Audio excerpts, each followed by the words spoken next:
সিলেটের কৃতি সন্তান সমাজসেবক এবং রাজনীতিবিদ আতিকুর রহমান আতিক দীর্ঘ প্রায় 9 বছর পর প্রবাস জীবন থেকে পরিবারের টানে বাংলাদেশে যাচ্ছেন।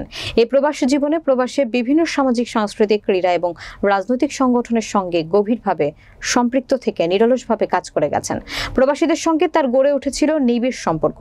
তিনি নারীর টানে সংক্ষিপ্ত সময়ের জন্য চলে গেলেও আমাদের মাঝে রয়ে যাবে আপনার কর্মগাথা স্মৃতি। বিস্তারিত দেখুন ইতালির প্রতিনিধি মোল্লা মনিরুজ্জামান মনিরের প্রতিবেদনায়। স্মৃতিতে অটুট রাখতে আতিকুর রহমান আতিকের স্বদেশ ভ্রমণ উপলক্ষে তার নিজ সংগঠন সিলেট বিভাগ জাতীয়তাবাদী যুবদল শুক্রবার সন্ধ্যায় স্থানীয় একটি রেস্টুরেন্টের হলরুমে তাকে এক বিদায় সংবর্ধনা দিয়েছে।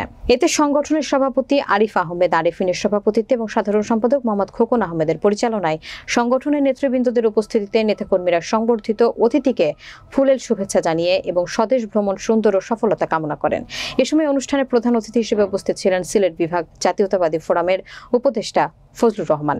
বিশেষ অতিথি হিসেবে উপস্থিত ছিলেন উপদেষ্টা রানা খান, ইতালি যুবদলের সাংগঠনিক সম্পাদক জায়েদুল হক মুকুল, সিলেট বিভাগ জাতীয়তাবাদী ফোরামের সভাপতি গাউসুজ্জামান গেন্দু শাকিল, সিনিয়র সহসভাপতি আরমান উদ্দিন স্বপন, সহসভাপতি মুসলিম মিয়া, সাংগঠনিক সম্পাদক হেলাল আহমেদ। সংগঠনের নেতৃবৃন্দদের মধ্যে উপস্থিত ছিলেন সহসভাপতি সুজন মিয়া, সাংগঠনিক সম্পাদক দিলর আহমেদ, ফরহাদ আহমেদ, প্রচার সম্পাদক মাসুদ খান সহ আরও অন্যান্য নেতৃবৃন্দ।